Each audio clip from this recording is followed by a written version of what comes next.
My name is Brandon Hanks. I'm an assistant basketball coach here at Cicero North Syracuse. I'm also a Syracuse police officer. Growing up in the city, the best thing we had to look forward to when we woke up during the summertime, or even when we're not at school, was waking up in the morning and going outside to play basketball. I'm not trying to get in the streets and the trouble and the crime and all. I'm not trying to get into all of that. I want to play basketball. So that kept me out of trouble. So when I became a police officer, you know, that's one of the things that I stressed the most, was that I'm gonna make sure I give that back. When I grew up and I was playing basketball, I never saw a cop come up and play basketball with me. I never saw a police officer other than when it was a time for somebody to get in trouble. I don't want to go up to a cop that I think is, a mean or arrogant and, don't care about me. If I was a kid, I want to be able to go up to a cop and say, hey, I'm having trouble with this. Can you tell me how to get to this park or this street? Or I'm having trouble at home. I need your help. But a lot of kids aren't going to do that because they see what they see in the news. I wanted to start a trend that, police officers aren't only around during negative times. So what I did was I would park my police car if I'm not doing nothing during my routine patrol, and I would go outside and I would just shoot hoops with them. But then that's not always, too easy with these kids in the city. They're very competitive, as I was growing up. They talk a lot of trash, talk a lot of junk. So what I did was I started a challenge. If I score, you got to give me 20 push-ups. But if you score, I'll buy you a new pair of sneakers. And I put the challenge on Facebook one day, just, throwing it out there, you know what I mean? Let's just see how it goes, see who's gonna challenge me. And it just blew up overnight.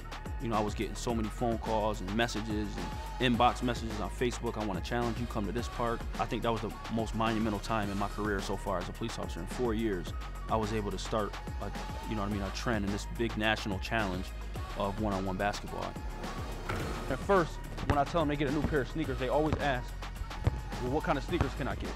And I say, listen, any kind. But the only reason why I say any kind is because I know I'm gonna win. And sometimes I just, one of these, and it's over. So I do a lot for the community. And then on the flip side of that, I come to work and I'm literally chasing like the worst of the worst criminals in the city. So right now we are in the south side and what they would call the Brick City. It's a gang here in Syracuse. We're monitoring the radio for a shots fired complaint. And all those type of complaints, shootings, stabbings, we respond to. A lot of times, people shoot in these projects, in the housing complexes, and then they run through the complex. And then when it's dark, it's so hard to find them and see them. They can duck into any apartment over here. There's a lot of children over here, especially in the summertime. They like to come over here and play at this park. Carmelo Anthony donated this park to the city. This is Wilson Park, right here in the Bricks, or Pioneer Homes. They host a lot of tournaments here, basketball tournaments in the summer. They set up a stage. They got entertainment acts. To me, it's good for the city. They need to see that.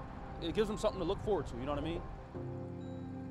When you grow up in the city of Syracuse, there's not too many positive things around you that are attractive to you as a kid. I'm not attracted to a college when I'm 15 and I live on the south side of Syracuse. I'm not thinking about college. I'm thinking about, am I gonna survive tomorrow? Am I gonna become in a gang? Can I afford to eat? Can I afford to, go to the mall? Stuff like that. I'm thinking about whatever is gonna make me happy at that specific day or that time. I never ever thought I would step foot on a college campus growing up in the city. Never thought that, especially because majority of our family members never went to college. I was the first generation college student. Majority of my family members never even went to college, let alone apply to a college or have a career.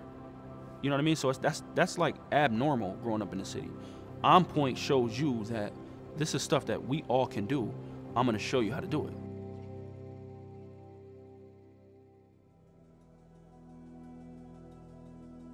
I've always spoke to my mentor over the phone.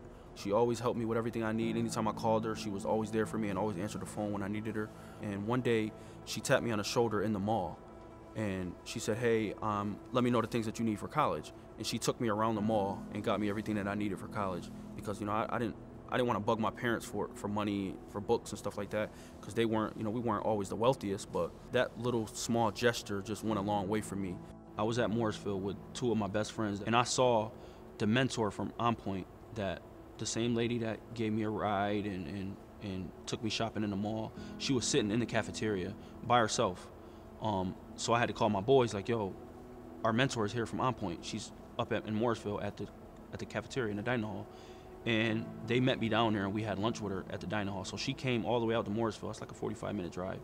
The feeling that somebody cares about you enough to say, I have to go check on this kid, she has no obligation to me. She has to worry about all the other teenagers and other kids that are in city school. She has to go worry about them. But for her to still pursue somebody that's already in college, and she's already surpassed her job duties to get me into college and fill out the applications and give me college visits and stuff. She already did what she had to do.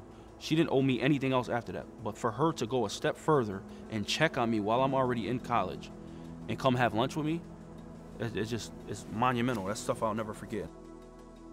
I recently received the Mayor's Achievement Medal for my actions in the city and my dedication to the youth, and for somebody to recognize that and give me a medal for it is a moment I'll never forget the rest of my life.